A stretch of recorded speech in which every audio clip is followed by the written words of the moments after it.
السلام عليكم، كي دايرين؟ لاباس عليكم؟ كنتمنى دائما تكونوا بخير وعلى خير وفي احوال جيده. اليوم كيف كيتضح لكم في الفيديو غادي نوجدوا رفيسه تقليديه مغربيه مأصله، وان شاء الله غادي ناخذ معكم المراحل خطوه بخطوه، ونتمنى تنال الاعجاب ديالكم. دوزو على بركه الله. اول حاجه غنبداو بها غادي نشرملو الدجاج ديالنا. بالنسبه للعطريه اللي غادي نحتاجو، هنا عندي انا بالقوام ديال 3 ديال الدجاجات، وانتم دائما على حساب الكميه وعلى حساب عدد الافراد. هنا غادي ناخذ البزار، سكينجبير والملحه وخرقوم عرق، ثم الزعفران الملون ضروري منه باش كيعطينا داك اللون الرائع، يعني لا في المرقه لا في البلول ولا في الدجاج ملي كتحطيه وكيتحمر كيعطيه داك اللون ديالو الذهب الرائع. هنا كما قلت لكم زعفران ملون مع الخرقوم عرق وسكينجبير والبزار والملحه. صافي غادي نضيفوا القليل من الماء وغادي ندمجوا داك العطريه مع الماء مزيان. ما ديروش الزيت حيت الزيت غنديروه حتى الاخير، فقط باش نشرملو الدجاج غادي نحتاجو غير الماء باش غادي نخلطو هاد العطريه. ثم غادي نضيفو السمن. كيف كنعرفوا السمن كيعطي واحد النكهه خاصه في الرفيسه. وهنا غادي نديرو القليل من القزبر، يعني مقطع غير شويه، غير قبيصه ديال القزبور ومعدنوس. صافي هنا غادي نخلطوا دوك المكونات، داك القزبور باش كيعطينا شويه الريحه في الدجاج. من بعد عاد غادي نديروا ربطه ديال القزبور. صافي هنا غادي نشرملو الدجاج كيف المعتاد. ضروري ما نتقبوا الدجاج من الصدر ديالو ونشرملوه كيف كيتضح لكم في الفيديو باش ما يبقاش لكم زفر، وقد ما خدا الاقامه قد ما كتجي البنه ديالو رائعه. صافي هنا غادي نكملوا الدجاج اللي عندنا بنفس الطريقه، يعني كتحاولوا تدخلوا ديك الاقامه ما بين الفخاد، الجهه ديال الفخاد ومن الداخل، وما بين الجلده والصدر كذلك كتوضعوا ديك الاقامه. ثم كتقبوا الصدر، ضروري ما تقبوا الصدر. وإلا كان الدجاج عندكم كونجلي حاولوا تخليوه حتى يترخف. كان الدجاج عندكم صاين يعني جديد، من الاحسن يجيو غسلوه ويتسخطر مزيان وشرملوه عاد ديك الساعه خليوه في الثلاجه شويه، يعني قد ما كانت عندك الوقت تشرمليه ويبقى في الشرموله ديالو قد ما كيكون احسن. بحال الا كنتي غديري رفيسه انت مع الغدا شرمليه بالليل الا كان ممكن، كنتي غديريها للعشاء شرمليه في الصباح، يعني قد ما بقى في الشرموله ديالو قد ما كيجي رائع. ما كتابش يعني ما عندكش الوقت وكنتي مجروبه، راه تشرمليه تخليه غير واحد شويه صافي، وراه الله يجعل البركه. صافي هنا كما قلت لكم كتشرملوه مزيان، ومني كتساليو شرموله كتخشيو ليه دوك الرجيلات كتجمعوهم. صافي من بعد عاد غادي نحزموهم. هنا كملنا الكميه ديال الدجاج اللي عندنا، غادي نوضعوهم في الطنجره مباشره. صافي وداك الاناء اللي يعني شرملتو فيه ما تضيعوش ديك الاقامه، ديروا فيها القليل من الماء وخويوه حتى هو في الطنجره. هنا غادي ندوزو للبصله. البصله هنا خديت 3 البصلات كبار حيت عندنا 3 دجاجات كبار. صافي غادي وحده غادي نشلضوها على هذا الشكل هذا، وجوج غادي نحاولوا نطحنوهم. يعني هذه هي الطريقه، شلضناهم هكا مربعات صغيره. شلطت بصله وحده ونضيفوها على الدجاج من الفوق باش كتجينا ديك المرقه خاطره، وما كتجيناش ديك البصله باينه من الفوق. صافي كتجينا ديك المريقه خاطره، الله يجعل البركه. صافي غادي نستمروا في التقطاع ديال البصله، شلضوها يعني رقيقه، وجوج بصلات الاخرين كما قلت لكم غادي نطحنوهم. بغيتو تشلضوا البصله يعني على شكل شرائح طويله كيف كان نعرفوا كاملين، راه ممكن. بغيتو تشلضوها بحال هكا رقيقه ممكن. بغيتو ديروا الطريقه ديال تشلضوا بصله وشي الاخر طحنوه، يعني ماشي غادي نطحنوها حتى كتولي سائله 100%، وانما كنطحنوها فقط غير كتبقى شويه يعني طريفات صغيورين. هنا خدينا البصله ودرنا معاها 3 الكيسان ديال الماء ودورناها في الخلاط الكهربائي، كطحناها غير شويه صافي وكتكتافي، ما تخلاش طحن كامله حتى تولي سائله. صافي هنا من بعد ما طحنا البصله ديالنا كيف كتشوفوا القوام ديالها وبقى يعني بقات شويه غليظه. صافي غادي نوضعوها في الطنجره وغادي نوضعوا العشوب اولا المساخن كيف كنعرفوا يعني الرفيسه بلا حلبه وبلا مساخن ما كتسماش رفيسه، ضروري ما كتكون فيها المساخن باش كتجينا ديك الطيبه ديال الرفيسه المغربيه الاصيله. هنا وضعنا العشوب، صافي غادي نجمعوا دوك الرجيلات ديال الدجاج اللي كنا جمعناهم. دابا غادي نحزموهم باش ما يتحلوش لينا في الطياب. هادي راه عندنا طريقه معتمده ان الرجيلات ضروري كتحزميهم باش ما كتحلش لك ديك الدجاجه وكتبقى يعني على شكلها اللي كنبغيو حنا. صافي هنا كيف قلت لكم هذوك الضليعات طرطقوهم، راه ما تخافوش من الدجاجه وحطوهم راه ما كيوقع عليهم والو. هنا وضعنا رشه ديال الحلبه حيت كاينين الناس ما كيبغيوش الحلبه، ووضعنا الزيت البلديه يعني كميه معقوله، يعني جهد كاس كبير حتى الكاس ونص ماشي مشكل. ووضعوا الثومه حتى هي كركوبات هكا، كونوا رقدوها بكري في الماء وغسلوها مزيان ووضعوها هكا صايله. صافي هنا الدجاج ديالنا واجد، بقى لينا غادي نوضعوه فوق البوطه، ثم غادي نوضعوا زيت المائده دائما كما قلت لكم على حساب الكميه ديال الدجاج اللي عندكم. هنا غادي توضعوا الطنجره ديالكم فوق البوطه، ويعني تكون العافيه عاديه، ماشي تنقصوا على المهل وماشي تجهدوا باش ما يتشتتش لكم داك الدجاج. ومرقوا عليه، ضروري تغطى لكم داك الدجاج بالماء، مرقوا يعني باش حيت غتحتاجوا البلول وما تبقوش كل مره تزيدوا في الماء. هنا من بعد ما خلينا الطنجره ديالنا كتطيب، غادي ندوزو باش نوجدوا المسمن اولا الرغيف ديال هاد الرفيسه. حنا العاده ديالنا ما كنديروش التريد وانما كنديروها ديال المسمن. هنا بالنسبه للعجين وضعنا طحين فورس وطحين سبيسيال. هنا بالنسبه للكميه يعني الا خديتو 2 زلايف ديال الدقيق الفورس خذوا غير العادي، ما تاخذوش داك الرطب، وزلافه ديال الفينو 2 زلايف زلافه، يعني الا درتو نص كيلو ديال الدقيق ديروا النص صافي. والملحه هادو هما المكونات. كتجمعوا العجينه بالماء دافي، ما كتضيفوا لا حتى شي اضافه، فقط غير 3 المكونات وكتجمعوها بالماء. حاولوا تدلكوا العجينه ديالكم مزيان باش كتبقى لكم رطبه، ما تكونش قاصحه بزاف وما تكونش خفيفه، يعني عينكم ميزانكم باش كيجيكم دوك المسمنات زوينين. دلكوها مزيان وخليوها ترتاح. من بعد ما كتجمعوا العجينه ديالكم خليوها ترتاح، غطيوها بشي بلاستيك غذائي او بشي منديل وخليوها ترتاح. قد ما ارتاحت قد ما كتعذبكمش. من بعد ما ارتاحت العجينه قرصنا هكا قريصات صغار كيف المعتاد، يعني كاع السيدات كيعرفوا كيفاش يوجدوا الرغيف. وهنا غادي نستعملوا غير الزيت، ما غنديروش الزبده، وغنبقاو نطلقوا بهذه الطريقه هذه.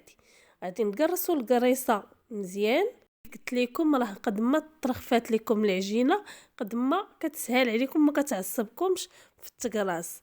هنا ملي كتقرصوا دوك القريصات الصغار بغيتو تخليوهم حتى يرتاحوا عاوتاني واحد شويه، عاد كتبداو تقرصوا فيهم من الاولى اللي بديتو بها حتى الاخرى باش كتلقاو العجينه مطاطيه وما كتعذبكمش في التقراص. هنا غادي نقرصوا العجينه، ما تورقوهاش بزاف وانما خليوها شويه غليظه، كنجمعوها عفوا هكا على 2 ثم عاوتاني على 2 كنخليوها هكا مثلثه. صافي يعني بسيطه، وهذه هي طريقتنا حنا في الرفيسه، وهذا هو المسمن ديالنا. حيت كاينين الناس اللي كيديروها بالتريد، حنا عمرنا ما صوبناها بالتريد، هذه هي طريقتنا.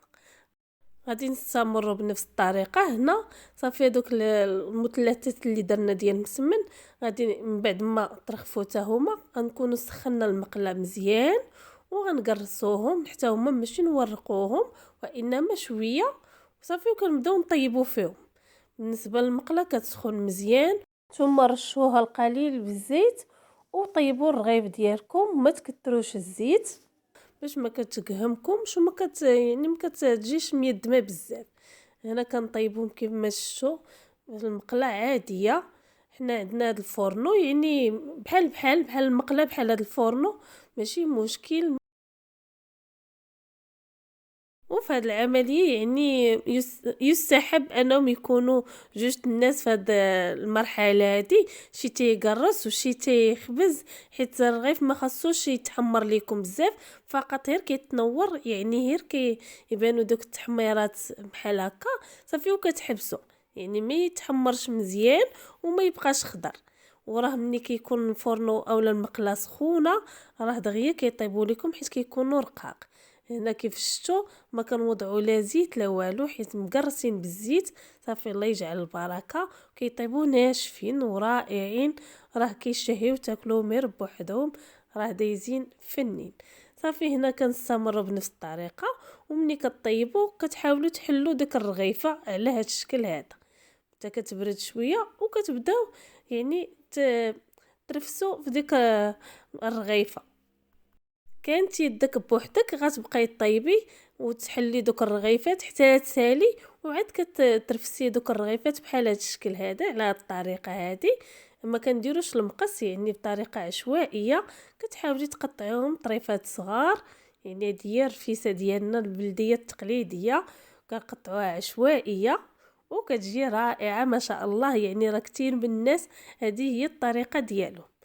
صافي هنا بنفس الطريقه غادي نبقاو على هذا الشكل هذا، غادي نقطعوا داك الرغيفات ديالنا. وطريقه التقطيع راه كاين اللي كيبغي داك الفتات يكونوا صغيورين، كاين اللي كيبغيهم يكونوا كبارين شويه، ما كاين حتى مشكل كيف ما بغيتو تقطعوهم القياس اللي بغيتو تقطعوهم. صافي هنا غادي نستمروا بنفس الطريقه حتى نكملوا دوك الفتات، وغادي ندوزو للمرقه ديالنا. هنا وضعنا الكموسه ديال الحلبه، كيف شفتوا في الاول وضعنا غير القليل من الحلبه باش يطيب فيها الدجاج، ودابا غادي نوضعوا ديك الكموسه، حيت الناس اللي ما كيبغيوش ياكلوا الحلبه كنوضعوها لهم في طبيصلات بوحدها. المهم كتكون طيبه في ديك المرقه وطالقه لينا الريحه ديال الحلبه. غادي نحيدو الدجاج، صافي راه طاب الله يجعل البركه، وغادي نخليو ديك الحلبه كطيب، وغادي نوضعوه حتى العدس اللي من بعد ما غسلناه مزيان ورطبناه شويه في الماء غادي نوضعوه. هنا الثومه الا بغيتوها تبقى شويه صاينه وبغيتوها للزين ممكن تحيدوها، هذا خليوها طيب مزيان، راه قد ما طابت قد ما كتجي يعني بحال شكل البوماد، كتجي بنينه ورائعه. هنا وضعنا العدس، الا بان لكم المرقه نقصات مرقوا، حيت داك العدس كنعرفو كيشرب المرقه بزاف، مرقوا باش ما نعاودوش مره اخرى نمرقوا. هذه هي اللي غادي يطيب فيها العدس، ونخليوه عاوتاني يطيب. صافي هنا الفتات ديالنا من بعد ما ساليناه كان هذا هو الشكل، يعني كتخرج خير ربي، كميه معقوله. نتوما عاوتاني على حسب عدد الافراد، حنا درنا هنا بحساب 2 كساري وانتم على حساب العائله. من بعد ما كملنا الفتات وخلينا المرقه ديالنا كطيب، صافي هنا غادي ندوزو باش نوجدو داكشي اللي غادي نزينو به الرفيسه. هنا عمرنا التمر ديالنا عادي باللوز الطريقه المعتاده فقط، يعني هادشي كيبقى اختياري، اللي في استطاعته يزين مرحبا، حيت كنقولوا العين كتاكل قبل من الكرش. اللي ما عندوش ماشي مشكل، ما يحتاجش لهادشي ديال التزيين، فقط يكتفي غير بالدجاج واللقامه الله يجعل البركه. هنا غادي نعسلوا الشريحه ديالنا، حاولوا تغسلوها مزيان ورطبوها في الماء، ثم وضعوها في شي كاسرونه اولا قامله.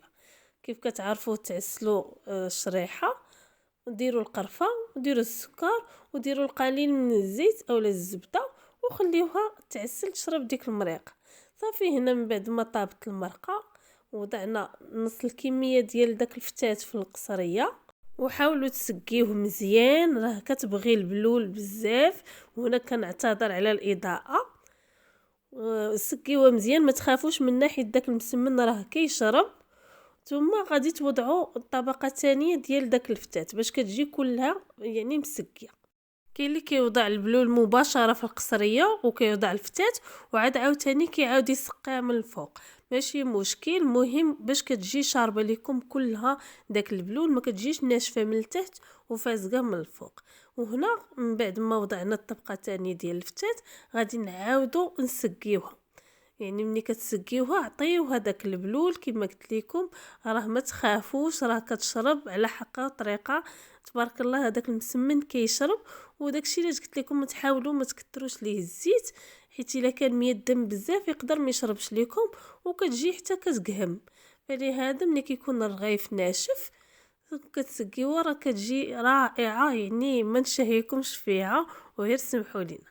صافي هنا كما قلت لكم حنا كتشوفوا شحال ديال الكميه ديال البلول اللي خوينا عليها، وراه نشفات بحال تقولوا راه ما خويناش عليها كاع داك الكميه ديال البلول. صافي هنا غادي نوضعوا الدجاج. حاولنا نحمروه شويه في الفران باش كينشف شويه وفي نفس الوقت كيبقى سخون. ما بغيتوش تحمروه ماشي مشكل، هذه كتبقى مرحله اختياريه. وضعنا الدجاج صافي، وهنا تزيين كما قلت لكم راه على حساب كل سيده وكيفاش كتبغي تزين الاطباق ديالها. حنا وسقيناها بطريقه عاديه وزيناها شويه ببيض السمان والتمر معمر باللوز والشريحه، ودرنا فوق منها الكركاع من بعد ما تعسلات. وكان هذا هو الشكل ديال الرفيسه ديالنا البلديه التقليديه. وهذه كانت رفيسه على يد جداتي الله يخلي لها صحيحتها، وكنتمنى انها تنال الاعجاب ديالكم. وكما قلت لكم الحلبه راه كنوضعوها غير في الطبيصلات، حيت كاينين الناس بزاف ما كيبغيوش الحلبه، فلهذا كتوضعوها في الطبيصلات واللي بغى راه كياخذ منها. صافي هنا هذا هو الشكل النهائي ديالها. كنتمناها انها تنال الاعجاب ديالكم، وانكم الناس اللي ما عمرهم ما جربوها بهذا المسمن تبعوا هاد الخطوات مرحله بمرحله، وان شاء الله غادي تشكروني على هاد الرفيسه وغتنال الاعجاب ديالكم.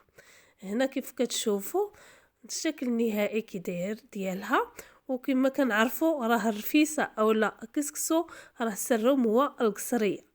مادام اننا درنا رفيسه يعني تقليديه، فبغينا نحتفظوا على التقاليد ديالنا وسقيناها في القصريه. وكنتمنى ان شاء الله تنال الاعجاب ديالكم. وحد هنا كنقول لكم شكرا على المتابعه. نتمنى ان الفيديو يكون نال اعجابكم، ونتلاقاو في وصفه قادمه بحول الله. خليتكم في راحه الله، مع السلامه. والناس اللي مازال ما تابوناوش عندي كنقول لكم مرحبا بكم في القناه عندي منى شانيل. خليتكم في راحه الله.